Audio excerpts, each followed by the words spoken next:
Le camp régional d'intégrité pour jeunes leaders, organisé conjointement par le Secrétariat national à la gouvernance et au renforcement des capacités, le Programme des Nations Unies pour le développement, PNUD, Transparency International et Open Society Initiative for West Africa, s'est tenu au village ivoirien des technologies de l'information et des biotechnologies de Grand Bassam, en Côte d'Ivoire, du 12 au 17 décembre 2013. Il a réuni 5 jours durant environ 80 jeunes leaders de différents secteurs venus de la Côte d'Ivoire, du Bénin, du Burkina Faso, du Sénégal, du Togo, du Niger, de la Guinée, sélectionnés par appel à candidature dans leurs pays respectifs. L'organisation du camp est fondée sur la conviction qu'un leadership fort et responsable dans les milieux où les jeunes sont actifs doit être ancré à un pilier essentiel de la nation, la jeunesse.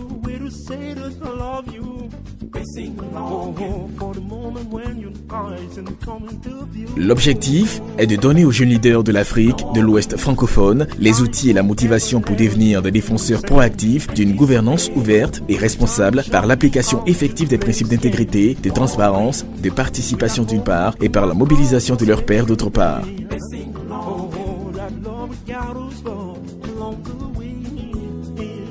Pour atteindre cet objectif, les organisateurs du camp ont élaboré un chronogramme riche en activités. Le top départ des activités a été donné avec la cérémonie officielle d'ouverture qui a été présidée par le gouvernement ivoirien à travers le secrétaire national à la gouvernance et au renforcement des capacités, M. Meïté Sindou. À cette cérémonie, différentes allocutions ont été prononcées. L'allocution de bienvenue a été dite par le représentant du maire de la ville de Grand Bassam qui s'est réjoui du choix porté sur sa ville pour abriter cette seconde édition du Grand Régional d'intégrité des jeunes leaders. À sa suite, les organisateurs du camp, à savoir le Programme des Nations Unies pour le développement et Transparency International, à travers le représentant M. Alassane El Baguia, spécialiste OMD, et Marie-Ange Kalanga, coordonnatrice Afrique de l'Ouest, ont exprimé leur joie de voir se tenir ce second camp d'intégrité et ont invité les jeunes leaders à en tirer profit afin qu'ils puissent impacter effectivement leur environnement.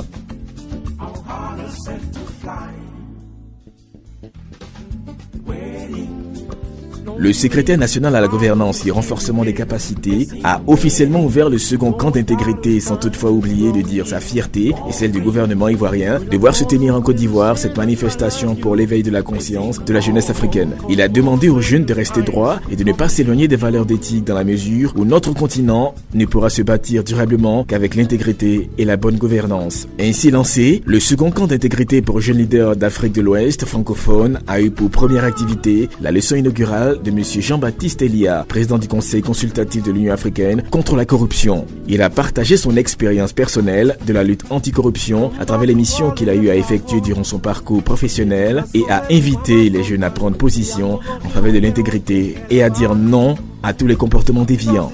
Mesdames et messieurs, quand j'ai été au courant du thème retenu cette année pour votre camp, qui a trait à la corruption dans le monde de l'éducation nationale, j'ai dit que les organisateurs ont vu juste.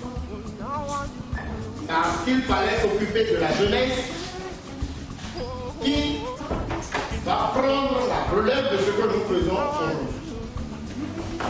Et ça commence par l'éducation à la base, depuis la maison jusqu'à l'université. Voilà pourquoi, dans tout ce que je vais vous dire ce matin, qui n'est qu'une introduction,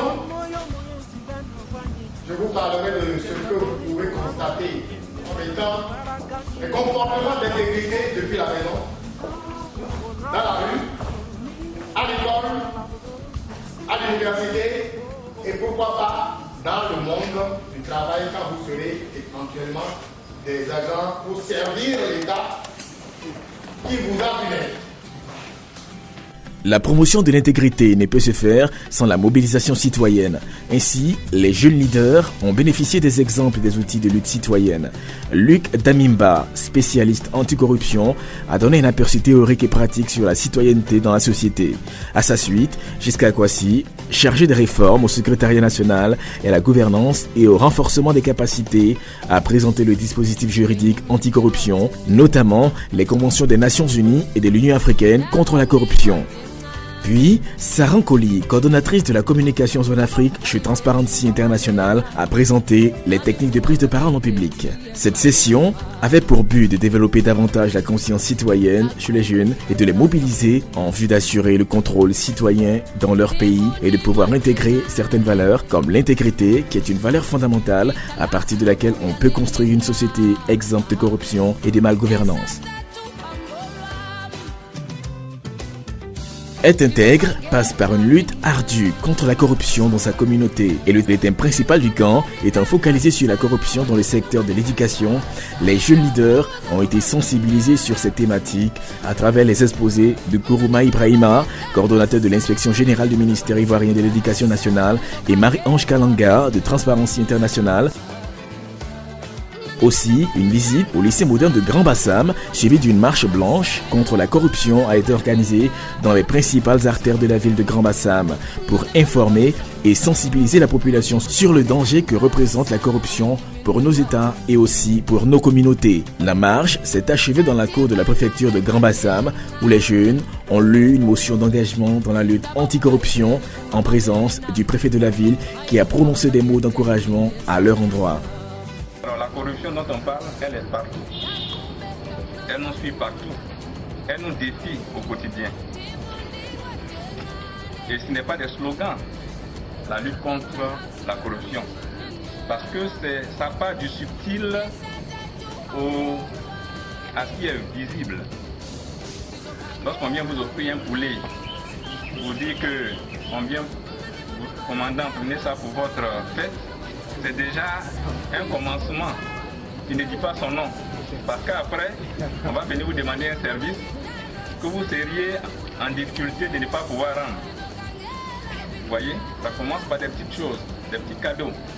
Le partage d'expériences des jeunes des différents pays a été fort édifiant pour les uns et pour les autres dans leur quête de l'intégrité. Aussi, des activités culturelles ont été initiées. Ainsi, des visites ont été effectuées aux autorités traditionnelles locales, notamment dans les cours royales d'Enzima et des Sabourés et au musée des civilisations de Grand Bassam, afin que les jeunes leaders, en découvrant les cultures africaines, puissent s'imprégner des systèmes traditionnels de lutte contre la corruption et de promotion de l'intégrité. Des activités récréatrices et sportives ont été également organisées afin que les jeunes leaders puissent joindre l'utile à l'agréable. Ainsi, des séances de sport, gymnastique matinale, natation, basketball et football, sorties détente à la plage et une soirée culturelle ont permis aux participants de joindre l'utile à l'agréable et de créer un cadre convivial d'échange entre jeunes leaders de demain. Un des axes forts de ce second camp d'intégrité pour jeunes leaders concernait le montage par les jeunes de projets de promotion de l'intégrité. Repartis en groupe de travail et par pays, l'occasion a été donnée aux jeunes leaders d'élaborer et de présenter des projets de lutte contre la corruption dans le secteur de l'éducation. Chaque pays représenté a ainsi pu présenter au moins un projet qui sera finalisé et mis en œuvre après le retour des jeunes dans leurs pays respectifs. Le titre de notre projet, c'est un minage. Le Mina est le dialecte le plus parlé au Togo, aussi bien du sud au nord. Dans chaque ville, au moins le Mina est parlé. Donc le nom du projet, c'est projet Gamessou. Et comme elle a bien expliqué, ça veut dire il est temps. Il est temps pour que nous puissions quitter dans ça. Il est temps pour que nous puissions changer de comportement. La présentation des différents projets a été suivie par des conseils et orientations donnés par le panel des facilitateurs constitué par Sekou Bamba, coordonnateur de projet au PNUD Côte d'Ivoire, Marie-Ange Kalanga et Luc Damimba. Dans la même veine, une communication sur la mobilisation de fonds pour le financement des projets a été animée par Marie-Ange Kalanga. En somme, on peut le dire, ce camp a réussi à semer la graine de l'intégrité chez les jeunes dirigeants de l'Afrique de demain. Pour permettre le développement de cette graine, les participants ont décidé de se mettre en réseau pour poursuivre et renforcer le partage d'expériences et envisager ensemble la conduite de projets sur le terrain.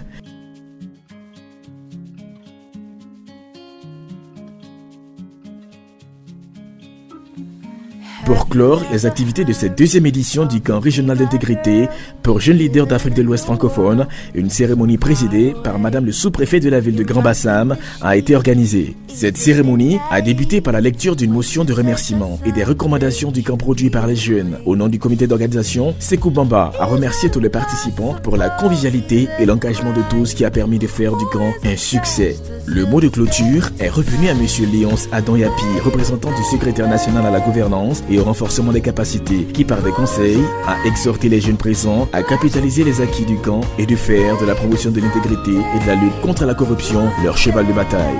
C'est avec une grande émotion qu'après une semaine bien remplie, que les jeunes leaders intègres se sont séparés sans oublier de mettre en place un réseau d'échange et de concertation permanent à travers l'éthique afin de transformer en action concrète sur le terrain cette occasion donnée par le SNGRC, le PNUD et OSIWA.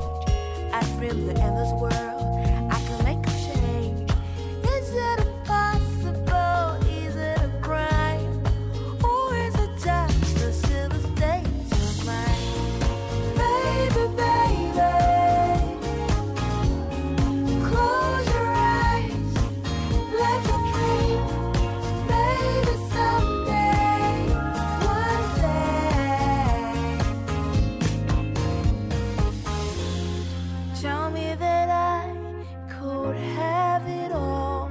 Tell me that I wouldn't change at all. Tell me this road is not too long.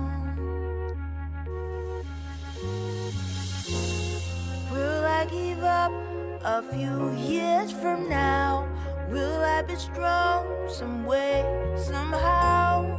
Tell me that I should keep holding on.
Et effectivement, le nombre de participants était limité. Donc l'ouvrir à un plus grand nombre de participants et s'assurer que tous les pays francophones puissent être présents.